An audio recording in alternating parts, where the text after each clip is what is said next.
김용민으로 말해서. 네, 오늘은 고 노무현 전 대통령 명예훼손 논란 관련해서 자유한국당의 속셈에 대해서 한번 살펴보도록 하겠습니다. 서초동 감식반장 김프로. 오늘은 박근혜 정권이 추진했던 양대 노동지침을 문재인 정부가 20개월 만에 공식적으로 폐기했다는 소식을 살펴보겠습니다. 이완배 기자의 경제의 속살. 오늘은 리만근의 사진에 안혜룡이 글을 붙인 사진집 북녘 일상의 풍경 소개해드리겠습니다. 정선태 교수의 오늘을 읽는 책. 김용민 브리핑. 잠시 후 시작합니다.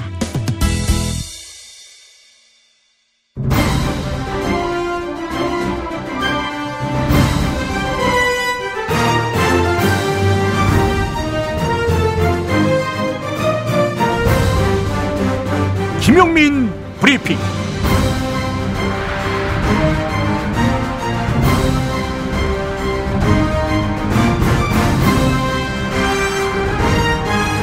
(2017년 9월 26일) 화요일입니다. 어제 김광석 씨의 부인 서혜순 씨가 텔레비전에 나왔습니다. 힘들었다. 알리고 싶지 않았다. 당시에는 경황이 없었다. 요컨대 이렇습니다. 인터넷은 폭발했습니다. 여러 다른 논리와 맥락을 떠나 아무리 20년, 10년이 지났어도 남편과 자식의 죽음인데 저렇게 담담할 수 있을까? 시민들은 묻고 있습니다. 그 입에서 거론되는 로열티나 저작권은 듣기 불편했습니다. 손석희 앵커, 수사하는 입장이 아니지요. 시청취자를 대신해 궁금한 것을 묻는 위치입니다. 그런데 30분 인터뷰 동안 손석희도 시청취자도 수긍되지 않았습니다. 뒤지고 따지고 가둘 수 있는 권한을 가진 검찰의 짐이 커졌습니다. 반드시 김광석 씨 딸 죽음의 진상을 가려주기를 바랍니다. 나아가 이것을 토대로 김광석 씨 죽음의 진실에도 다다라주기를 바랍니다. 더불어 김광석 죽음처럼 알려진 주인공이 아닌 여러 변사의 진실도 규명해 의문사는 언젠가는 반드시 규명되고 책임을 묻는다는 교훈을 남겨주기 바랍니다. 그게 정의 아니겠습니까? 김보영 아나운서가 오늘의 주요 뉴스 소개합니다.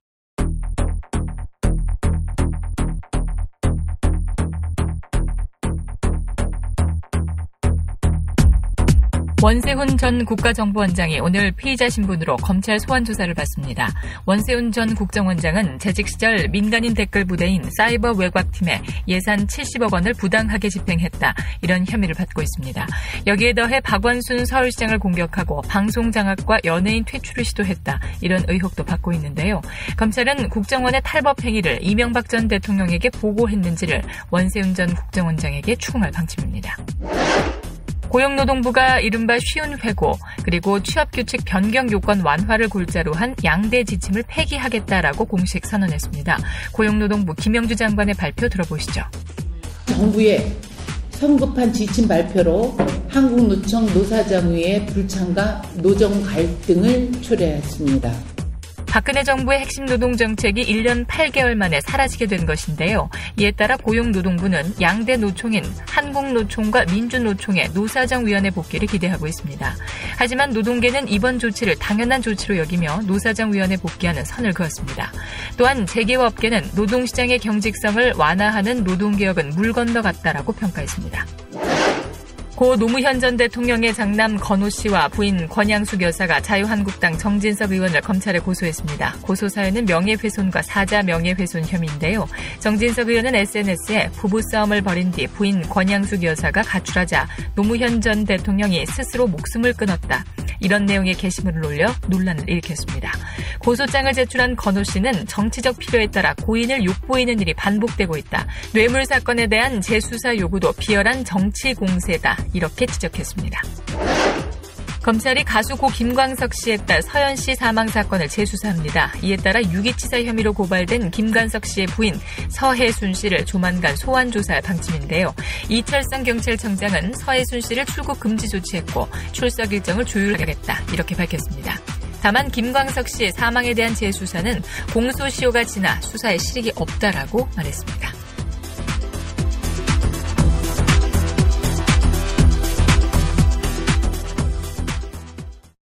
자신이 일하는 제조업체에서 썩은 밀가루를 원료로 사용하는 것을 알게 된 직원이 있습니다. 업체는 원재료가 드러나지 않는 가공 분말을 만들기에 그의 제보가 없었다면 우리는 지금까지도 썩은 밀가루로 제조된 식품을 먹고 있었을 겁니다. 우리 사회의 잘못된 모습을 바로잡을 수 있었던 데는 공익제보자의 양심적 제보가 있었습니다. 그의 양심 있는 행동이 후회로 남지 않도록 공익제보자를 응원하는 아름다운 재단의 어쩌다 슈퍼맨 캠페인에 많은 참여 바랍니다. 어디선가 나타나서 생명을 구하고 정의를 지키는 영웅 슈퍼맨. 우리 주변에도 많은 슈퍼맨이 있습니다. 바로 공익제보자입니다.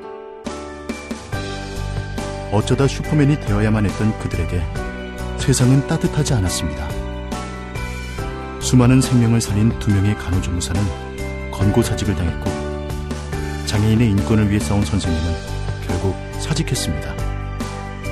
어려움을 감내하고 있는 슈퍼맨들에게 이제 우리가 감사를 전해야 할 때입니다. 시민사회 지지 캠페인 어쩌다 슈퍼맨에 함께해주세요. 아름다운 재단. 충남 금산의 넓은 인삼밭. 정성농장을 일군 농부아버지 이정열 씨. 자연은 노력한 만큼 내어준다. 그 자연의 마음을 알기에 정성농장을 더불어 일구는 아들 이성규 씨도 아버지에게 배운 것처럼 정직하고 또 성실하게. 정성농장 홍삼은 인삼 재배부터 가공 판매까지 모두 책임지고 있습니다.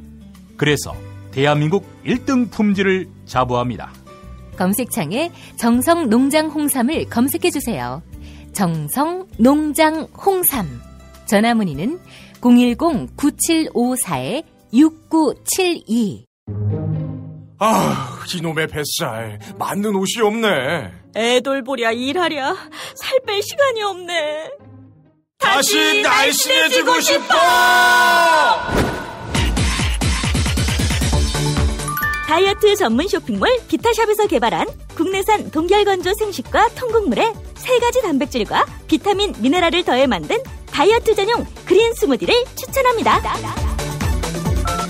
문의는 1522-6648, 1522-6648 혹은 검색창에서 비타샵을 검색해주세요.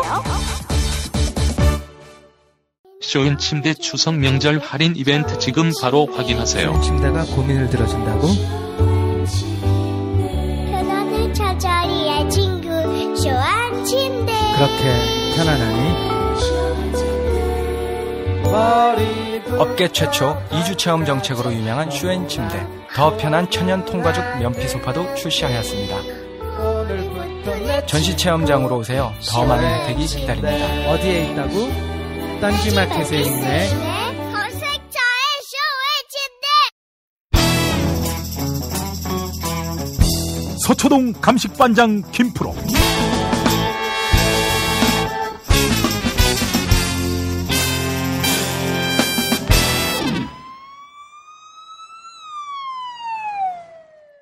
김프로 나와 계시죠?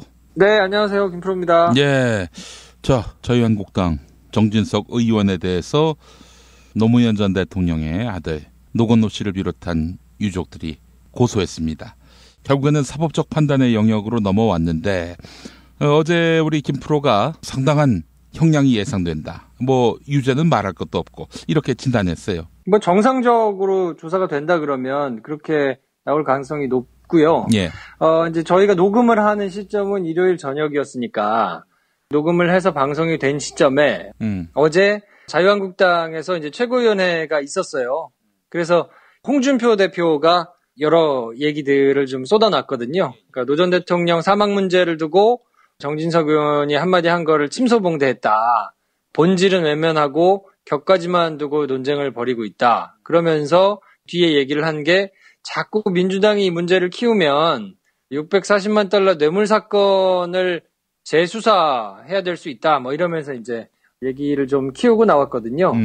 그러니까 이게 단순히 정진석 의원이 혼자 흥분해가지고 페이스북에다가 말실수를 했다고 보기보다는 예. 나름대로 전략을 짜가지고 정진석 의원이 포문을 열고 그 뒤에서 자유한국당 홍준표 대표를 비롯해서 다른 사람들이 이제 지원 사격을 하는 이런 당 차원의 기획된 걸로 좀 보이거든요. 예. 서로 이제 막말을 주고받으면서 논란을 조금 키워보자 이런 속셈이 있는 것 같아요. 예. 그래서 이 문제에 대해서 한번 이 속셈이 뭐고 그러면 어떻게 응대를 해야 되고 이런 거를 한번 좀 얘기를 나눠보면 어떨까 싶어서 오늘은 기술적인 내용들을 한번 좀 살펴보도록 하겠습니다. 예. 자, 하나하나 한번 풀어보죠. 결국에는 이제 세트 플레이였다고 봐야 되는 거 아니겠어요? 그렇죠. 이제 정진석 의원이 실수가 아니고 이렇게 이제 얘기를 해가지고 운을 띄워놓으면 당연히 민주당에서 발끈하면서 이제 얘기를 하고 사과해라라고 얘기를 하든지 아니면 사과보다 조금 더 세게 법적으로 대응하겠다 하고 고소장을 제출하든지 둘 중에 하나밖에 없을 거 아닙니까? 예. 근데 이걸 단순히 그냥 사과해라 하고 으름장만 놓고 끝나지는 않을 거라는 거를 이 사람들도 알 거기 때문에 총대를 누가 맬 거냐라는 걸 아마 생각했을 텐데 아니면 미리 그렇게 다 짜지는 않았더라도 정진석 의원이 그렇게 얘기하고 김경수 의원이 바로 이거는 사과 필요 없다. 법적으로 책임지시라. 라고 이제 품을 여니까 이렇게 된 거를 그러면 어떻게 수습해야 되느냐를 놓고는 같이 다 모여가지고 아마 얘기를 했지 싶은데 예. 그래서 들고 나온 게 사자 명예훼손죄로 고소하고 수사받아라 라고 민주당이 나오니까 자유한국당이 뇌물 사건을 재수사해야 된다라고 지금 받았어요, 카드를. 예. 요는 노무현 전 대통령이 수사가 진행이 되다가 돌아가시면서 수사가 종료됐거든요. 이거를 좀 어려운 말로는 이제 공소권 없음 처분을 받았는데 이 공소권 없음이라는 말이 조금 어려워서 그 당시에 이제 한번 회자가 되기는 했었는데 그 사람이 범죄를 저지른 혐의가 있으니까 처벌을 좀 해주세요 하고 검찰이 조사를 해서 그 사람을 법원에다가 넘기는 행위가 기소잖아요. 근데 그 기소의 대상이 되는 사람이 돌아가시면 그러면 처벌을 받아야 될 사람이 없는 거잖아요.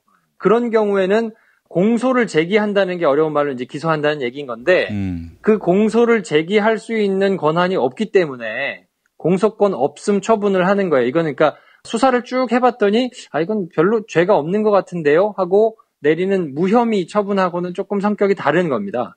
이건 대상자가 없어졌기 때문에 공소를 제기할 그러니까 뭔가 처벌을 받게 해달라고 재판을 넘기는 행위 자체를 할 수 있는 조건이 안 되기 때문에 그냥 사건 자체가 끝난 거거든요. 예. 근데 기술적으로 보면 김용민 씨가 뇌물을 받았고 김용민 씨의 부인이 김프로였는데 이제 뇌물을 같이 받아서 썼단 말이에요. 예. 그러면 김용민 씨가 돌아가신 상태면 김프로가 남아 있잖아요. 예. 그러니까 김용민 씨가 죄를 저질렀는데 돌아가셔서 공소권 없음으로 본인 사건은 끝났지만 김프로가 같이 받아가지고 썼으면 이거는 김프로에 대한 사건은 남아 있는 거 아니냐. 그러니까 공범이니까 공범에 다른 사람들이 남아 있으니 그 사람들에 대한 수사는 진행할 수 있는 거 아니냐. 그건 이론적으로는 맞습니다. 예. 기술적으로는 불가능한 얘기는 아니에요. 그러니까 공소권 없음으로 끝났기 때문에 이 사건 자체가 수사가 어렵다라고 얘기하는 거는 이제 맞지는 않고 정말 법적으로 본다 그러면 당사자에 대한 사건은 공소권 없음으로 끝났지만 그 주변에 공범으로 있었던 사람들에 대해서는 재수사를 해가지고 할 수는 있는데 그런데 이게 일반적인 경우냐? 그러면 이거는 일반적이지는 않아요. 왜냐하면 더군다나 전직 대통령에 대한 사건 그리고 그때 발표할 때 뭐라고 검찰이 발표했냐면 노무현 전 대통령과 관련된 이 사건 수사는 전부 다 공소권 없음으로 처리하겠다라고 선언을 했거든요. 그렇기 때문에 이론적으로는 가능하지만 사실상 불가능한 주장인데 홍준표 대표가 검사 출신인데 이런 사항을 모를 리가 없지 않겠습니까? 당연히 이게 법적으로 사실상 불가능하다는 건 알 텐데 그럼에도 불구하고 이 카드를 들고 나와서 계속 군부를 지피고 있는 것은 검찰을 최대한 압박해서 정치적으로 한번 논란을 불지펴가지고 한번 잘하면 주변 사람들에 대한 수사까지도 한번 이끌어내보겠다라는 카드를 던진 거거든요. 그러니까 기술적으로는 불가능하지 않으니 여론만 도와준다면 검찰이 수사를 안 할 수 없게 하여튼 궁지로 한번 몰아 넣어보면 어쨌든 그게 진보 진영의 아픈 구석이 될 수 있으니까 뭔가 물타기가 되지 않겠느냐. 더 이상 이럴 게 없으니까 한번 가보자. 이렇게 해가지고 지금 던진 것 같아요. 그렇게 해서 던진다 한들 정말 잘못돼도 처벌은 정진석 의원만 받거든요. 그렇잖아요. 본인은 기술적으로 가능하다는 얘기를 지원 사격한 거니까 이거 해가지고 불거져서 만약에 여론이 막 들고 일어나가지고 그래 수사를 합시다라고 불거지지 않더라도 무슨 소리를 하고 있어 이게 무슨 택도 아닌 소리를 하고 있어 하고 비난을 받고 막 욕을 먹어도 그거에 대한 책임은 정진석 의원만 사법적인 책임을 지게 될 거기 때문에 홍준표 대표 입장에서는 부담될 게 없는 거예요. 잘 되면 내 공으로 내 전략으로 우리가 보수 진영이 결집했다라는 효과를 받아볼 수 있는 거고 만약에 찌그러져가지고 뭐 괘씸죄로 처벌받아도 정진석 의원이 처벌받을 거니까 그건 뭐 내가 알 바는 아니지 하고 지금 지원 사격을 하고 있는 형세거든요. 그러니까 이렇게 돼가지고 막 논란이 이뤄지는 것이 정진석 의원 본인한테는 썩 그렇게 좋은 상황은 아닙니다. 왜냐하면 검찰이 지금 그 사건에 대해서 사실상 수사를 할 수가 없고 예전 박근혜 정부 같으면 미친 척하고 수사를 뭐 할 수도 있었을 거예요. 그때는 헌정사상 처음 있는 일이 너무 많았으니까 검찰총장에 대한 뭐 법무부 감찰도 막 있었고 그게 검찰 역사상 유일무이한 사건이거든요. 그러니까 그런 식의 거를 막 했으니까 이것도 사실 박근혜 정부 산하의 법무부 검찰이었으면 왜 규정에 있는데 못하냐 이론적으로 가능한데 왜 못하냐 하고 할 수도 있었을 텐데 지금은 이제 그런 상황은 아니니까 수사가 이루어지기는 어려울 거고 그렇게 된다 그러면 여론이라든지 뭐 여러 가지를 봐서 저렇게 계속 억지를 쓰면서 나오는데 이거에 대해서 더 신속하게 수사하고 제대로 수사해서 사자 명예훼손에 대해서는 분명히 선을 그어야 되는 거 아니냐라고 나오면 정진석 의원이 굉장히 세게 처벌을 받을 수도 있거든요.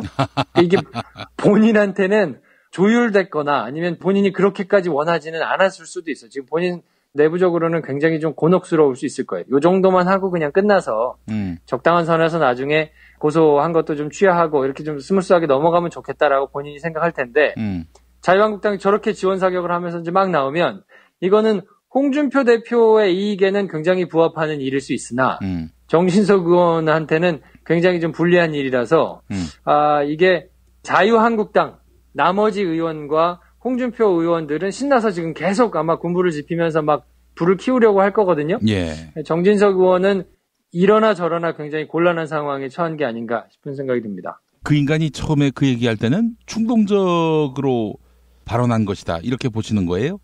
그랬어요. 왜냐하면 정교하게 쓰여진 문장은 아니라고 보여요. 저는 주술관계라든지 뭐 여러 가지를 봤을 때 글이 좀 그래요. 그러니까 만약에 정말 정교하게 계산을 해가지고 할 것 같았으면 뭐 명백하게 본인이 어제도 말씀드렸지만 허위사실인 것에 대해서 논란이 될 만한 것들을 빼고 또 얼마든지 쓸 수 있거든요. 그러니까 노 전 대통령이 돌아가신 것이 어떻게 정치보복이냐. 그것은 여러 가지 상황에 있었던 것인데 정치보복이 아니다라고 쓰려고 만약에 기술적으로 문제를 동을 띄운다 그러면 얼마든지 쓸 수 있는데 본인이 흥분해가지고 그냥 막 이리저리 들은 거 포함해서 그냥 이제 질른 것 같아요. 그러니까 뒤에 해명할 때는 뭐 그런 취지가 아니었다라면서 이제 좀 정정하면서 유감도 표명하고 했잖아요. 그런 걸 보면 첫 번째 글 자체는 본인이 흥분해서 막 쓴 것 같고 그거에 대해서 이제 나름 이제 진화를 해보려고 뒤에 유감 표명도 했는데 이게 가라앉지 않으니까 당 차원에서 아마 회의를 했겠죠. 근데 뭐 자유한국당이 서로를 보호해주고 서로에 대한 뭐 의리가 끈끈하게 있고 뭐 이런 조직은 아니라고 저는 생각하거든요. 그러니까 요걸 어떻게 이용해볼까? 뭐 홍준표 대표 입장에서는 그래? 그러면 기술적으로 불가능한 건 아니니까 재수사하자고 한번 질러보자. 그래서 만약에 여론이 다행히 잃어가지고 막 들고 일어나서 검찰이 이거 어떻게 하지? 라는 상황이 되면 야, 니네 검찰 또 정권 편 붙어가지고 지금 정권에 잘 보이려고 수사 안 하는 거야? 기술적으로 가능한데? 막 이러면서 이제 비난을 해가지고 한번 궁지에다가 몰아 넣어 볼까? 이런 심리가 있는데 만에 하나 그렇게 안 되더라도 뭐 처벌은 정진석만 받으니까 뭐 한번 해라 아니면 뭐 말면 되지 뭐 약간 이런 지금 전략으로 집중적으로 지금 지원 사격을 하는데 그래서 제가 보기에는 이게 홍준표 대표 돌발 발언으로 끝나지 않고 집요하게 다른 여러 사람들이 이 문제에 대해서 물고늘어질 가능성이 좀 있지 않을까. 물론 이제 여론이 그 뒤에 어떻게 붙느냐를 보면서 이제 수위 조절을 하겠지만 여론이 지금처럼 비등비등하게 가거나 뭐 묵인하면서 오늘 종편을 보니까 어떤 매체들에서는 좀 군부를 지피는 데들이 있더라고요. 뭐 예전에 문재인 대통령의 발언 뭐 이런 것들을 갖다가 인용을 하면서 그때 노무현 전 대통령이 뭐 정치적인 보복 수사가 아니라는 취지로 얘기했었다라면서 이제 막 얘기를 하고 뭐 이런 걸 보니까 예. 은근히 이거를 조금 키워보겠다, 논란을 키워보겠다 이런 이제 셈법도 조금 있는 것 같아요. 일부 종편들에서는. 예. 그러니까 이제 분위기가 어느 정도 이렇게 받아쳐서 이제 좀 올라간다 싶으면 여러 사람, 이 사람 저 사람 뭐 강효상 의원을 비롯해가지고 다른 사람들이 툭툭 한마디씩 던지면서 이제 좀 거들지 않을까. 근데 그러면 그럴수록 정진석 의원 본인한테는 굉장히 곤란한 상황이 아마 펼쳐질 겁니다. 골로 가는 수가 있어요. 야, 그러니까 정진석을 제물로 삼아서 한번 당이 따보겠다. 아, 너무 비정한 거 아닙니까? 그 당이 비정한 게 하루 이틀인가요? 뭐 어떤 가치나 철학, 명분 뭐 이런 것으로 대의명분으로 모였다고 보기는 어렵기 때문에 예. 각자 본인들이 가지고 있는 그냥 이익에 부합하는 사람들에게 이리 모였다 저리 모였다 막 하잖아요. 그래서 뭐 진박이니 무슨 박이니 뭐 하여튼 그런 걸로 나왔다가 또 한꺼번에 죽일 사람처럼 막 그렇게 했다가 또 태극기 집회가 조금 있는 것 같으니까 또 살려야 된다고 얘기했다가 싸늘하니까 또 냉큼 버렸다가 뭐 하여튼 이런 사람들이기 때문에 네. 이번 것도 뭔가 진실을 밝히거나 뭐 이런 차원에서 지금 얘기하는 게 아니고 그냥 자기들의 세를 집결할 수 있으면 된다라는 지금 속셈에서 진행하는 거라서 네. 그 반대 진영에서 지금 볼 수 있는 것들은 분명히 잘못된 거고 이게 10년 넘게 지나고 억울하게 당한 사람들이 이렇게 많은데 이 일에 대해서 또 끄집어내가지고 아직도 이렇게 얘기를 하는 것 자체는 매우 부적절하고 바람직하지 않은 일이기 때문에요. 이것에 대해서는 더 이상 받아서 키워주는 것 자체가 제가 보기에는 자유한국당의 속셈에 말려드는 일일 가능성이 크다고 보고요. 그래서 제가 바라기는 김용민 브리핑이나 이런 나름대로 그래도 좀 영향력을 가지고 있는 매체들에서라도 쌩 까야 됩니다. 이걸 자꾸 받아가지고 얘기해주니까 저 사람들이 요런 걸 지금 키워보겠다는 속셈인 거거든요. 예. 이거 그냥 철저하게 무시하고 아니 뭐라고 하든지 법적으로 책임지세요 하고 지나가는 게 제가 보기엔 맞는 것 같고 네. 그 노무현 재단 쪽에서 그리고 민주당 쪽에서도 지금 그런 스탠스를 취하려고 하는 게 아닌가. 근데 이제 복병은 종편이죠. 종편과 보수 언론들이 이 문제를 가지고 또 어떻게 공방으로 받아쳐가지고 하느냐에 따라서 그냥 정진석 혼자 세게 처벌받고 후루룩 지나갈 수도 있고 아니면 지금껏 저희가 답답하게 봐왔던 상황이 다시 한번 펼쳐질 수도 있는데 그건 아무튼 좀 보시면서 판단을 해보시면 좋을 것 같습니다. 예.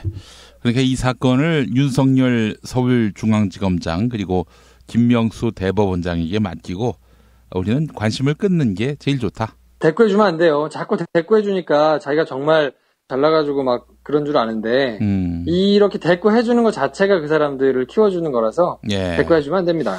제가 요 며칠 동안 김프로한테 시비 안 거는 것도 그 맥락입니다. 요걸 멘트 내가 써먹으려고 그랬는데 요 한마디를 좀 먼저 치니까 이제 할 말이 없네. 대꾸하지 않겠습니다. 저는. 예. 저도 대꾸하지 않기로 했어요. 예. 대꾸할 가치가 있어야지. 그렇지 않은 사람한테 제가 너무 흥분하는 게 같아질 우려가 있어요. 또 수준이. 그렇기 때문에 저는 무시하기로 했습니다. 아무튼 뭐 정진석 의원에 대한 수사는 정식으로 이제 고소장이 접수가 됐으니까 그냥 쭉쭉 진행돼가지고 아마 처리가 될 거고요. 네. 그 혹시라도 일부에서 걱정하고 계시는 부분, 오늘 제 말씀의 이제 핵심은 그겁니다. 그러니까 재수사가 가능한 것이냐 진짜로. 네. 이론적으로는 가능하지만 사실상은 불가능하고 지금 검찰 내부에 있는 뭐 여러 결정권자들이나 사람들 자체도 이것에 대해서 그냥 수사적인 의미, 정치적인 공방 이상으로 받아들이는 분위기는 아니기 때문에 여기서는 그냥 대꾸 안 하시고 지나가는 게 최선의 방책이다. 뭐 이렇게 정리를 하겠습니다. 알겠습니다. 자, 김프로 오늘 말씀 잘 들었습니다. 네, 내일 뵙겠습니다.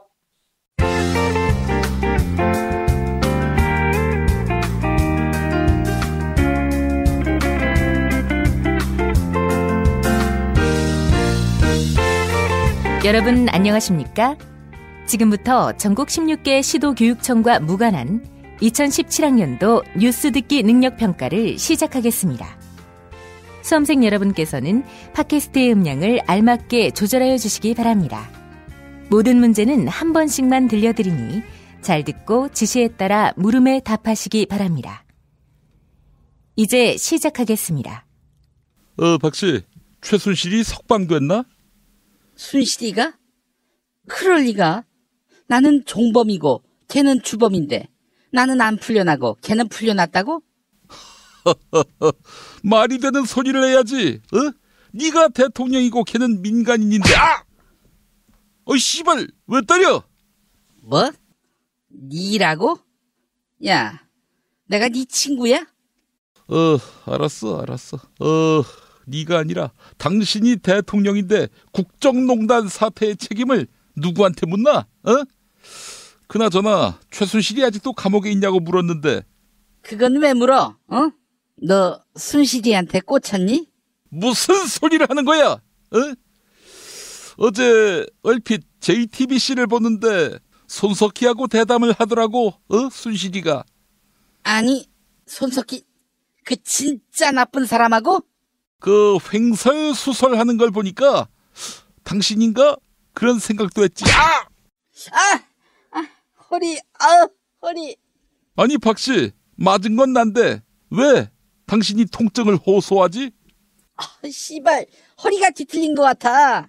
그럴 때는 바디로직이지, 바디로직. 바디로직 몰라? 기형적인 체형을 바로잡아주는 기능형 보정 속옷. 바디로직을 입었을 뿐인데 그 이유만으로 몸이 유연해지고 살이 빠지고 건강해지는 그런 특이한 능력을 가진 옷, 바디로직. 아니, 바디로직을 입기만 했는데도 살이 빠진다고? 근데 너도 입어봤어? 전혀 안 입었지. 그래서 몸이 이 모양이야. 네가 안 입었다고 하니까 신뢰도가 확 올라간다. 바디로직, 검색창에 바디로직을 치면 되나? 그렇지. 인터넷에서 찾아봐도 되고 031-345-4550 031-345-4550 여기다가 전화하면 상담해줘요. 바디로직. 그래. 근데 이명박이 곧 입장을 밝힌다며? 뭐라고 한대? 입이 10개라도 할 말이 없을 텐데. 자기는 무관하다. 다 원세훈이나 김관진이가 알아서 한 것이다. 개인의 일탈이다. 이러겠지. 그런 쌍팔년도 답변을 준비하다니. 야, 그러다가 내가 좆된 거 아니니? 결국 구속되면은 다 불더라고. 이 밑에 놈들이. 내가 시켰다고. 이 씹새끼들. MB한테 전해. 이게 만만한 게 아니라고. 그리고 MB, 당신이 구속된다고 슬퍼하거나 화를 낼 국민이 있는 줄 알아? 명사랑 친 이명밖에. 어디 갔니? 정진석이가 같이 감옥 가줄 것 같아? 홍준표도? 아니, 홍준표는 씨발 댓글 공격을 당했지. 하여간 자기를 비난하면 홍준표든 윤창중이든 아무한테나 악플 달고. 박씨 당신을 비난하면 마티즈에 강제로 탔지. 북한산을 강제로 등반하고.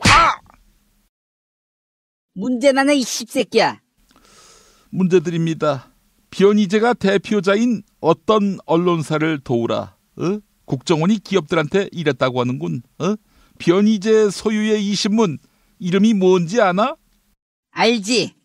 1번 알리바바 타임스, 2번 미디어 워치, 3번 런 아시아, 4번 브레이크 뉴스, 5번 시대 소리.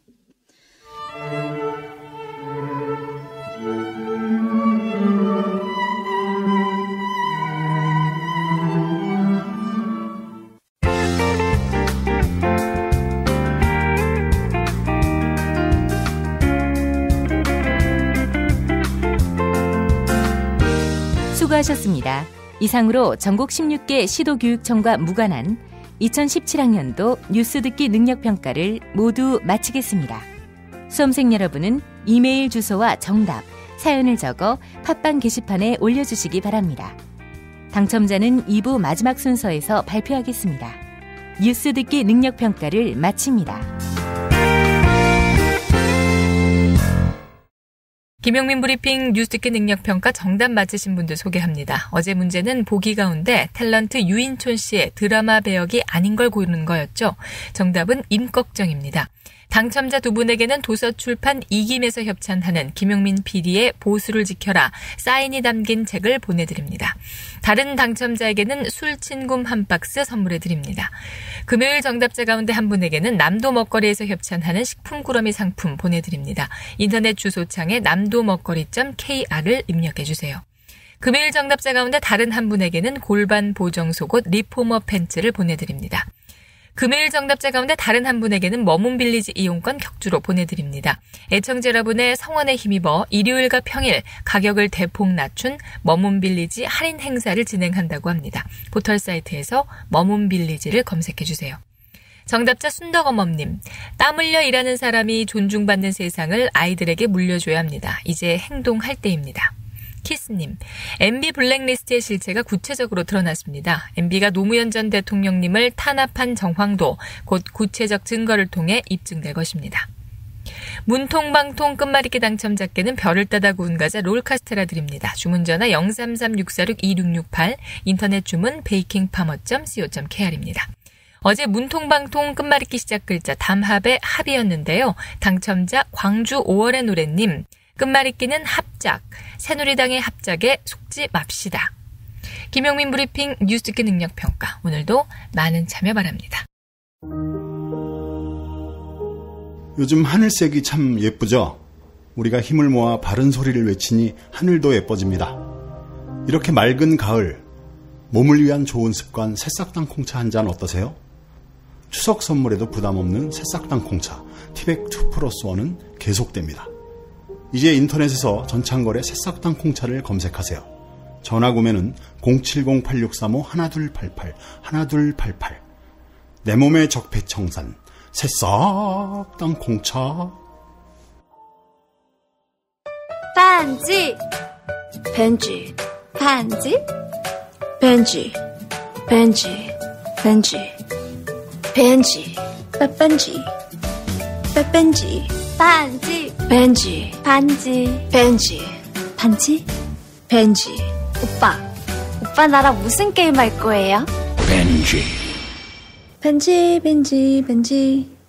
빠빤지 빤빤지. 오빠는 마법사 업데이트. 운전자를 위한 꿀팁 7,000원 운전자 보험 카페. 알고 계세요? 교통사고가 나면 형사합의금, 벌금, 변호사 비용, 이거 자동차 보험에서는 보장 못해요. 운전자 상해까지도 책임져드리는 7,000원 운전자 보험 카페. 버스, 택시, 트럭 등 영업용 차량 운전자를 위한 12,500원 운전자 보험 카페도 있습니다. 실손, 부모님 건강, 자녀 보험도 안내해드립니다. 02849-9730. 연중 무휴라 언제든 02849-9730. 어머님, 아버님, 오래오래 건강하세요. 개업 축하합니다. 온세다 잠드소서. 결혼을 축하합니다. 형부, 우리 언니 반품은 안 됩니다. 차장 승진하신 주과장님, 주차장 되신 거 축하해요. 우리 같이 산 게 벌써 7년이나 됐네. 썩 짜릿했던 시간이었어. 태어나서 처음으로 여자에게 보내는 꽃이야. 너랑 닮은 꽃. 생일 축하해. 사랑과 축하, 위로가 있는 곳에 좋은 사람과 플라워. 1566-0263 1566-0263입니다. 엄마, 독서실 갔다 왔어. 맛있는 야식 좀 해줘. 여보, 나 회식했더니 속쓰려. 해장국 좀 부탁해. 알았어. 내가 한 방에 해결하지. 이제 남도 먹거리 쇼핑몰에서 건강과 행복을 쇼핑하세요. 남도의 맛깔스러운 김치부터 담양식 돼지갈비까지. 주소창에 남도먹거리.kr을 입력하시거나 주문전화 1544-1669 1544-1669로 전화주세요.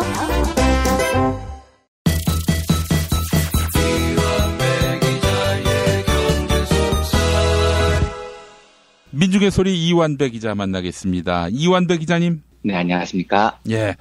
자, 박근혜 정부가 쉬운 해고 추진했었는데 문재인 정부가 이 쉬운 해고안을 무위로 만들었죠? 그렇습니다. 고용노동부가 박근혜 정권이 추진했던 양대 노동 지침을 공식적으로 25일에 폐기를 했습니다. 정확하게는 20개월 만에 노동적폐의 대표적 사례였던 양대 지침이 이제 폐기가 된 거죠. 김용주 고용노동부 장관이 직접 이야기를 했어요. 정부세종청사 대회의실에서 전국 기관장 회의에서 이 말을 했고요. 양대 지침은 마련 과정에서 노사 당사자와 충분한 협의가 부족했고 사회적 공감대를 형성하지 못했다. 따라서 이 지침을 공식적으로 폐기한다라고 밝혔습니다.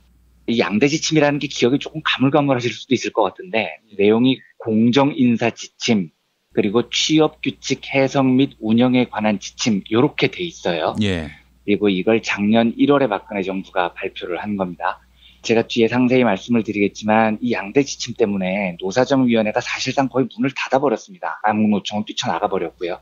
이래서 노동계와 정부의 공식적인 대화 채널 자체가 닫혀버린 겁니다. 그래서 당연히 없앴어야 하는 지침이었는데 문재인 정부가 상당히 신속하게 지금 이 지침을 폐기하면서 노동계하고 정부하고 공식 대화 창구가 저는 열릴 것으로 봐요. 그래서 문재인 정부가 들어선 이래 경제정책 쪽으로는 굉장히 좋은 정책들이 많았는데 저는 개인적으로 제일 높은 점수를 주고 싶었던 건 문재인 케어였고요. 이건 100점 만점에 한 1000점 정도 주고 싶었던 정책이었어요. 네. 예. 그리고 이번 양대 지침의 신속한 폐기도 어딘가는 높은 점수를 주고 싶은 아주 훌륭한 판단이었다고 생각을 합니다. 왜냐하면 제가 박근혜가 벌인 수많은 적폐 중에 제일 황당했던 것 중에 하나가 이거였습니다. 이게 도대체 뭐였냐면 원래 한국은 근로기준법이 있고 이 근로기준법에 따라서 노동자들을 함부로 해고할 수 없도록 법에 정해져 있습니다. 이건 너무 당연한 겁니다. 입맛 따시는 대로 노동자들을 자르면 그게 기업입니까? 깡패죠. 그러니까 법적으로 노동자들을 해고하려면 대표적인 법적인 절차를 밟아야 되는데 그 대표적인 방법이 징계해고라는 겁니다. 노동자가 큰 잘못을 저질렀을 때 징계위원회를 열고 절차를 밟아서 해고를 하는 거죠. 그리고 또 하나 대표적인 해고 방법이 IMF의 강요로 도입이 됐던 정리해고라는 겁니다. 예. 정리해고는 아무 때나 쓸 수 있는 방법이 아니에요. 기업이 경영에 심각한 위기가 있을 때만 기업을 살리기 위해서 대량으로 해고를 할 수 있다라고 되어 있습니다.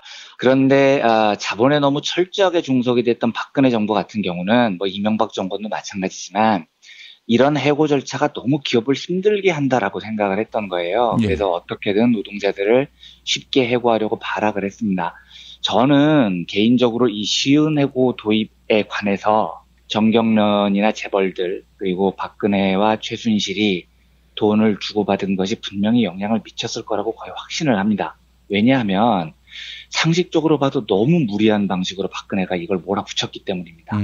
말씀드렸듯이 노동자들을 쉽게 해고하려면 법을 바꿔야 되는데 당연히 당시 야당에서는 근로기준법을 바꾸는 일을 동의를 할 수가 없죠. 예. 그러면 법을 바꾸고 싶으면 국회에서 협의를 해야 되는 겁니다.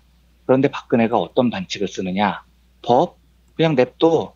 우리가 정부 지침으로 바꿔버릴게 이 지랄을 해버린 거예요.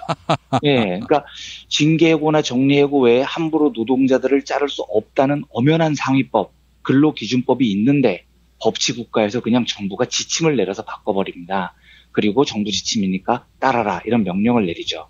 그러니까 통치자가 법 위에 군림을 한 건데 이렇게 무리해서까지 이걸 몰아붙인 이유가 뭐겠습니까? 저는 아무리 생각을 해봐도 이게 재벌들의 수건 사업이었고 박근혜는 얘들로부터 돈을 받았고 그러니까 이런 무리한 짓을 했을 거라고 생각할 수밖에 없는 겁니다.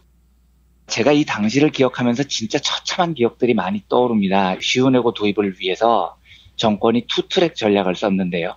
법을 개정하려는 시도도 했어요. 그러면서 법 개정 안 돼도 상관없어. 우리는 양대 지침으로 밀어붙일게. 라는 위협도 동시에 가했습니다. 근데 이때 박근혜하고 재계가 무슨 지랄을 했냐면 민생 구하기 1000만 명 서명 운동이라는 걸 벌여요. 쉬운 해고를 위해서 법 개정하겠다고요. 근데 노동자들을 쉽게 해고하면 민생을 구한다는 이 황당한 발상이요. 이건 경제사범 최태원을 풀어주면 경제가 살아난다 이런 거랑 비슷한 논리잖아요. 아니 노동자들이 민이 백성을 뜻하는 글자인데 그 노동자들을 해고를 해서 일자리를 잃었는데 어떻게 민생을 구하겠다는 이야기입니까? 그래서 제가 그때 기억이 가물가물해서 당시 쓴 기사를 보니까 제가 기사를 이렇게 썼습니다. 대한상공회의소가 주도하고 재벌들이 적극적으로 동참해서 민생 구하기 1000만 명 서명 운동을 벌인다기에 처음에는 민생이 이민생이나 김민생 같은 어느 재벌 3세 이름인 줄 알았다. 그러니까 저렇게 열심히 구하려는 거겠지라는 생각에 검색을 해봤는데 한국의 재벌 3세 중에 민생이라는 이름을 가진 이는 없다. 제가 이렇게 기사를 썼어요. 근데 왜 이런 표현을 썼냐면 웃기려고 한 말이 아니고요. 너무 황당해서 그랬던 겁니다. 박근혜가 민생을 구하겠다는데 그 민생의 백성을 일자리를 자르겠다는 이야기가 듣기조차도 너무 처참했었던 거예요. 그래서 제가 지금 생각을 해보니까 혹시 그때 구하겠다는 민생이 김민생이나 이민생 같은 재벌 3세가 아니고 김생민 씨였나 뭐 이런 생각도 들어요. 생민을 잘못 쓴 건가? 뭐 생민 구하기 1000만 명 서명 운동을 했었나? 뭐 이런 생각이 요즘 듭니다. 예. 그거라면 성공을 한 거죠. 뭐 니들이 도와준 건 하나도 없긴 하지만 어쨌든 뭐 김생민 씨는 화려하게 성공을 하셨으니까요. 이 양대 지침이 마련이 되면서 진짜 심각한 사태가 한국 사회에서 많이 벌어졌습니다. 공정인사 지침, 취업규칙 해석 및 운영에 관한 지침. 이게 뭐냐면 공정인사 지침이라는 건 저성과자를 그냥 기업이 자율적으로 해고를 할 수 있도록 하는 게 핵심입니다. 그러니까 법으로 금지하고 있던 저성과자 해고를 허용을 해준 거예요, 사실상. 두 번째 지침, 취업규칙 해석 및 운영 지침이라는 건데 이거는요, 원래 사업주가 노동자에게 불리한 조건을 도입을 할 때는 노동조합이나 아니면은 노동자 과반의 동의를 받아야 됩니다. 이게 근로기준법에 명시가 돼 있어요. 그런데 이 지침은 이걸 그냥 무시해버렸습니다. 그래서 사측에서 노동자에게 불리한 조항을 도입을 할 때에도 노조 동의 안 받아도 됩니다. 이렇게 밀어붙이기 시작을 한 겁니다. 이래서 우리나라 공기업, 공공기관, 금융기관 일부에서 성과연봉제가 그냥 도입이 돼버린 거예요. 나라가 법도 없고요. 대통령 한마디에 노동자 해고 지침이 마음대로 통용되는 개판인 사회가 돼버렸던 겁니다. 이제 문제는 문재인 정부가 이걸 폐기하는 건 당연한 건데요. 매우 잘한 겁니다. 그런데 보수 언론들이 지랄을 시작했습니다. 아마 오늘 아침자 조간을 확인을 해보면 진짜 별의별 지랄들이 다 등장을 했을 겁니다. 저는 지금 녹음을 하는 시간이 25일 오후여서 석간 정도 하고 인터넷 기사만 보고 브리핑을 드리는데 뭐 그것만 봐도요. 난리가 아닙니다. 기사를 쓴 기자들이 노동자 아닌가 하는 한심한 생각도 들었고요. 여러 개소리들이 있지만 그중에 제일 황당한 개소리는 문화일보가 집중적으로 실었는데요.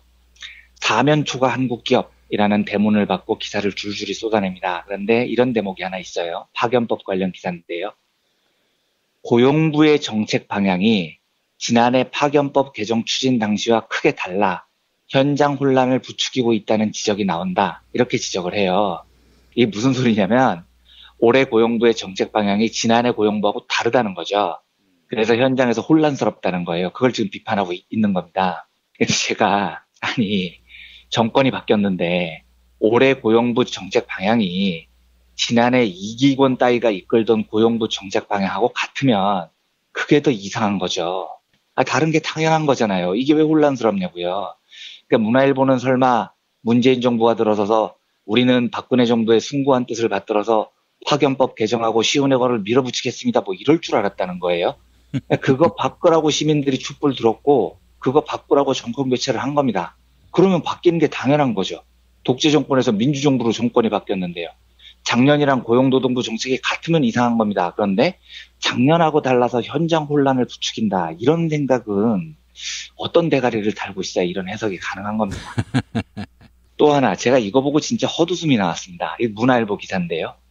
양대 지침 폐기에 대해서 조동근이라는 명지대 경제학과 교수가 있는 모양이에요. 저는 처음 들어보는 분인데 이 경제학 교수님이 이렇게 지적을 합니다. 많은 사람이 동의하고 진전시켰던 정책을 원점으로 되돌리는 일은 엄청난 기회비용을 날리는 행위라고 비판했다. 이렇게 적었어요. 그래서 많은 사람이 동의하고 진전시켰대요. 근데 누가 동의하고 진전시킨 겁니까? 그 동의한 많은 사람이 누구냐고요. 그러니까 니들 친구끼리 모여서 비슷한 생각 공유하면 그게 많은 사람이 아닌 겁니다. 설마 이 조동근 교수라는 자가 많은 사람이 동의했다는 게 그 생민구학인지 민생구학인지 그 1000만 명 서명운동 받은 거 이야기하는 거라면 교수님 진짜 정신 차리십시오. 1000만 명 서명운동이요. 각 재벌들이 빌딩 본사 한복판에 부스 설치하고 난 다음에 사장, 회장들이 줄줄이 내려와서 먼저 서명을 하고 각 부서별로 이메일 다 돌려가지고 노동자들 일부러 서명 강요해서 받은 겁니다. 그 기사도 안 찾아보십니까? 당시에 손해보험협회에서는 각 보험사에 서명운동 관련 협조 요청 이런 공문을 내려보냈는데 소속회사 임직원들한테만 서명을 받은 게 아니고요. 독립사업자들인 보험 설계사들한테까지 다 서명 받으라고 강요를 했어요. 대한상의가 경제단체 보낸 협조 공문이 나중에 들통이 났는데 여기에 보면 해당 기관에서 행사를 주관하거나 교육을 하거나 세미나를 하거나 하면은 이 참석자나 방문객들한테 다 서명을 받도록 했습니다. 그게 그렇게 받아가지고 서명 숫자가 늘어난 거예요. 그걸 어떤 눈으로 봐야 많은 사람이 동의하고 진전시켰던 걸로 보이십니까? 깡패짓해서 서명 강제로 걷어간 거죠. 그리고 명색이 경제학 교수라는 사람이 하는 말이 야, 지금까지 이거 하느라고 들인 노력이 얼만데 지금 이걸 포기를 하면 기회비용이 많이 든다. 이런 발상이 경제학 교수 머리에서 나옵니까? 이분 저는 경제학 교수는 어떻게 된 건지 되게 궁금합니다. 경제학 원론 15페이지쯤에 보면 매몰 비용, 썬크 코스트라는 진짜 기초적인 경제학 개념이 나옵니다. 학부생만 돼도 다 아는 개념이에요. 저도 한번 말씀을 드린 적이 있지만 사람이 어떤 선택을 할 때는 와, 지금까지 들인 돈과 시간이 얼만데 그게 아까우니까 하던 대로 계속하자. 이게 경제학에서는 제일 멍청한 선택이라고 이야기를 합니다. 비 오는 날 20분 동안 비를 쫄딱 맞고 버스를 기다렸는데요. 택시를 타야 감기 안 걸리는 건데 아우 지금까지 기다린 시간이 아까워서 버스 더 기다릴래. 이걸 제일 멍청한 짓이라고 경제학은 가르쳐요. 그런데 명색이 경제학 교수라는 분이 지금까지 해온 게 얼만데 이걸 되돌려 비용 아깝게 이런 멍청한 소리를 지금 하고 앉아 있습니다. 우리가 쉬운 해고를 폐기하느냐 유지하느냐를 판단하기 위해서 우리가 해야 될 일은요. 지금까지 들어간 돈과 그 시간이 아닙니다. 지금 현재 이 순간에 한국 사회를 위해서 어떤 선택을 하는지를 제일 유리한지를 선택하는 겁니다. 예. 하나만 더 추가하겠습니다. 보수 언론들이 지금 우리나라의 고용 유연성이 너무 없어서 그러니까 쉽게 말하면 해고가 너무 어려워서 경제 발전에 걸림돌이 된다. 이런 헛소리를 막 퍼뜨리고 다닙니다. 문화일보는 아예 면을 깔아서 지금 이런 기사를 쓰고 있더라고요. 그러면서 열심히 규제를 분석을 하고 다른 나라하고 막 비교를 해요. 근데 일단 저는 유연성이라는 단어 자체에 동의하지 않습니다. 이게 유연은 뭔 놈의 유연이에요. 사람 쉽게 자르겠다는 표현을 유연하다는 말로 포장을 해서는 안 됩니다. 그 자체에 동의하지 않아요. 그런데 그 나라의 법 제도가 해고를 쉽게 했는지 아니면 어렵게 만들었는지는 제도 자체만 비교해서는 아무 소용이 없습니다. 왜냐하면 나라별로 해고를 쉽게 하는 나라가 있으면 그 나라가 또 의외로 사회복지가 잘 돼 있는 나라일 수 있고요. 또 의외로 그 나라가 노동자들을 보호하는 장치가 충분한 나라들도 있습니다. 그래서 실제로 OECD 통계를 종합적으로 살펴보면 우리나라는 절대로 해고가 어려운 나라가 아니에요. OECD 통계가 그렇습니다. 정규직 보호 지수라는 게 있는데 정규직만 놓고 따져봐도 34개국 중에 22위입니다. 중하위권이에요. 보수 세력들이 철밥통이라고 주장하는 정규직조차도 해고의 쉽고 어려움의 여부를 보면 우리나라는 법적으로 보호되는 요소가 중하위권에 지금 머물러 있는 겁니다. 게다가 유럽 선진국들은 해고가 돼도 재취업을 위한 지원과 사회보장 제도가 잘 돼 있죠. 이걸 그래서 어떤 단순한 수치로 비교하기가 굉장히 어려운 겁니다. 그래서 이 분야에서 제일 비교하기 쉽게 보여주는 수치는 딱 저는 하나 정도 있다고 생각을 해요. 각종 해고 규정, 사회보장 제도, 기업의 문화, 노조의 강도 여러 가지를 종합한 결과 얼마나 그 나라의 노동자들이 회사에 오래 다니고 있느냐 이걸 보면 제일 간단해요. 그래야 자본가들이 말하는 대로 그 나라 기업들이 노동자들에게 짧게 일을 시키는지 아니면 길게 시키는지를 판단할 수 있는 겁니다. 근데 실제로요. ILO하고 OECD 같은 국제기구에서도 고용안정 지표를 볼 때 제일 먼저 사용하는 지표가 노동자들의 근속 연수라는 지표입니다. 저는 사실 근속이라는 말도 별로 안 좋아하는데 근속 연수가 너무 일반적인 표현이어서 오늘은 그냥 사용을 하겠습니다. 자, 그러면 이 수치를 보겠습니다. OECD 국가들 중에 근속 연수가 1년 미만인 노동자들을 단기 노동자들이라고 부르는데요. 이 단기 노동자 비중이 제일 높은 나라가 어디냐? 터키입니다. 34.9%나 돼요. 이 34.9%는 1년 이상 근무를 못하는 겁니다. 그런데 2위 나라가 어디냐? 한국하고 칠레예요. 31.9%나 됩니다. 이게 무슨 뜻이냐면 매년 1년마다 노동자 3명 중 1명이 직장을 옮기거나 잃습니다. 이 뜻입니다. OECD 회원국 중에 평균이 18.1%밖에 안 되고요. 이 수치가 30%를 넘는 나라는 한국, 칠레, 터키 3나라밖에 없습니다. 그럼 반대로 이제 장기 근속을 한번 살펴보겠습니다. OECD 기준으로 근속 연수가 10년 이상인 장기 노동자 비율이 어느 정도냐? 한국은 이게 20.1%밖에 안 됩니다. 이것도 제일 낮은 국가가 칠레인데 19.5%예요. 그리고 한국이 꼴찌에서 두 번째입니다. OECD 회원국 평균은 33.2%고요. 장기 근속자가 제일 많은 나라가 이탈리아인데 이 나라는 50.1%나 돼요. 노동자들의 절반이 다 한 직장에서 10년 이상 일을 합니다. 자, 이 말은요. 한국은 OECD 국가 중에서요. 근속 연수가 제일 짧은 나라예요. 초단기 근속의 나라입니다. 고용이 제일 불안정한 나라입니다. 보수 세력이 지금 쉬운 해고 도입하자고 지랄을 하는데 이거 도입하면은요. 통계적으로 OECD 역대급 기록 세울 나라입니다. 지금 우리나라는 해고의 문제가 제도의 문제가 아닙니다. 제도를 어떻게 만들어 놓던지 간에요.